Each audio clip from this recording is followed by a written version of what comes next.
2 हफ्ते पहले ही Marvel Studios की लेटेस्ट मूवी फैंटास्टिक फोर आई है और अगर तुमने वो मूवी देख ली है तो कॉन्ग्रेचुलेशंस, क्योंकि आज हम उसी मूवी के पोस्ट क्रेडिट सीन के बारे में डिस्कस करने वाले हैं और साथ में ये भी जानेंगे कि गैलेक्टस से लेकर डॉक्टर विक्टर वॉन डूम तक हर कोई सू स्टॉर्म और रीड रिचर्ड्स के बेटे यानी कि फ्रैंकलिन रिचर्ड्स के पीछे ही क्यों पड़ा हुआ है। तो वीडियो में आगे बढ़ने से पहले बता दो, इसमें स्पॉयलर्स होंगे। अगर तुमने मूवी देख रखी है तो ही वीडियो को देखो और अगर नहीं भी देख रखी है तो भी देखो, क्योंकि मुझे व्यूज़ से मतलब है, ना कि तुम्हारे फीलिंग्स। वैसे भी फीलिंग्स की ऐसी तैसी उसने तो कर ही दी थी, क्या ही फ़र्क पड़ता है। जोक्स अपार्ट, तो शुरू करते हैं। हाय, मैं हूँ एक ओवररेटेड हार्ट ब्रोकन सिनेफाइल और आप देख रहे हैं सीने टॉक्स। तो fantastic four first tips movie में हमने देखा कि कैसे गैलेक्टर से अर्थ को बचाने के लिए मिस्टर फैंटास्टिक यानी कि द स्मार्टेस्ट रीड रिचर्ड्स ने एक टेलीपोर्टेशन ब्रिज बनाया,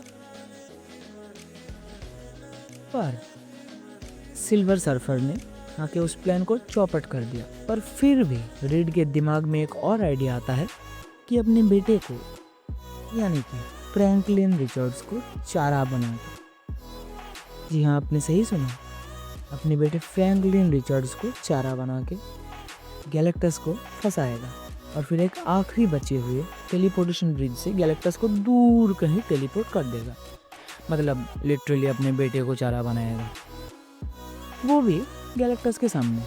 सीरियसली रीड, मुझे तो ये भी शक होता है कि आखिर उसका बच्चा ये है भी या नहीं भी। वो अलग बात। और ऐसा ही करते भी हैं वो चार लोग मिलके, द फैंटास्टिक फोर प्लान बना के टीम वर्क्स गैलेक्टस को ट्रैप कर लेते हैं और आखिर में सू स्टॉर्म, जिसमें माँ के ममता की वजह से जो फोर्स फील्ड का इन्फिनिटी पावर जनरेट हुआ था उस वक्त, वरना वो गैलेक्टस को कैसे ये धक्का मार पाती थी। सू स्टॉर्म ने अपने फोर्स फील्ड की मदद से गैलेक्टस को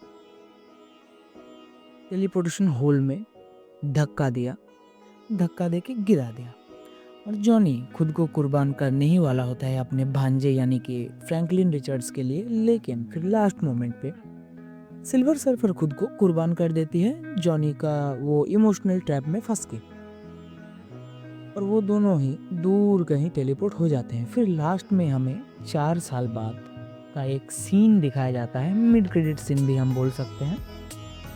तो चलिए अब उस पर आलोकपात किया जाए थोड़ा सा। तो 4 साल बाद हमें दिखाया जाता है कि सू स्टॉर्म और फ्रैंकलिन रिचर्ड्स काउच पे बैठे हुए हैं और सू अपने बेटे को एक स्टोरी सुना रही होती है।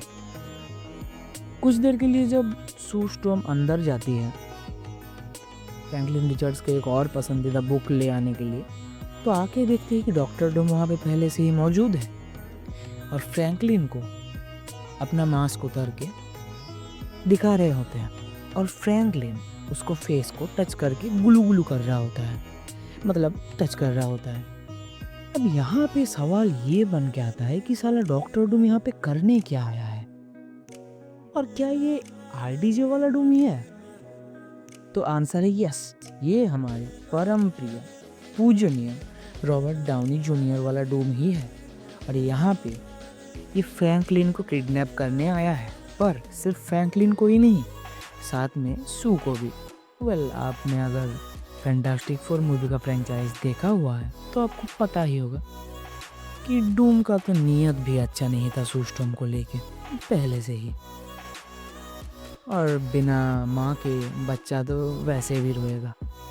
पर यहाँ ये ऐसे ही उन्हें किडनैप नहीं करेगा, क्योंकि अभी अटैक किया तो लेने के देने पड़ सकते हैं, इसलिए वो शू को समझाएगा। इस यूनिवर्स में आने वाले में, जिसे कि हम सभी इनकर्शन के नाम से भी जानते हैं, जो कि मल्टीवर्स सागा का एक थ्रेटनिंग इंसिडेंट भी है। और अगर तुम्हें नहीं पता है कि इनकर्शन क्या होता है तो शॉर्ट में बताऊं तो, जहां एक यूनिवर्स दूसरे एक यूनिवर्स से टकरा जाता है जो हमने क्लास 11 में भी पढ़ा था। जी हाँ, कोलिजन। उस इवेंट को ही हम बोलते हैं इनकर्सन। और इस फैंटास्टिक फोर की स्टोरी बेस्ड है अर्थ 828 में। So doctor Doom Susan strong और फ्रैंकलिन को समझाएगा इस आने वाले इनकर्सन के बारे में और वहां से ले चला जाएगा। इसके बाद की स्टोरी कनेक्ट होगा एवेंजर्स डूम्सडे में, जो कि आपको पता ही है। और कुछ टाइम पहले रिलीज हुई थंडरबोल्ट्स मूवी में एक पोस्ट क्रेडिट सीन में हमें फैंटास्टिक फोर वाली स्पेसशिप दिखाया गया था, जिस सीन को शूट किया गया था रूसो ब्रदर्स द्वारा। सो जाहिर सी बात है ये भी सीन सीधा कनेक्ट होगा डूम्सडे पे ही। तो पहले Doctor Doom Susan Storm and Franklin को लेके चला गया। फिर Reed Richards, Johnny and the Thing spaceship में उन्हें ढूंढते हुए आएंगे प्रोबेबली। और आने वाले स्पाइडरमैन ब्रांड न्यू डे के पोस्ट क्रेडिट सीन में हमें एक और भी हिंट दिया जाएगा, जो कि अभी 1 साल बाद आएगा, सो यू कैन चिल। और वो बहुत ही मेजर रिवील होगा, क्योंकि उसके 6 महीने बाद ही डूम्सडे रिलीज होगा। So that's the timeline. पहले फैंटास्टिक फोर वाला पोस्ट क्रेडिट सीन, फिर थंडरबोल्ट्स वाला पोस्ट क्रेडिट सीन, और उसके बाद स्पाइडरमैन ब्रांड न्यू डे वाला पोस्ट क्रेडिट सीन। और प्रोबेबली उस सीन को भी बाकी 2 फिल्म्स के पोस्ट क्रेडिट सीन से कनेक्ट किया जाएगा।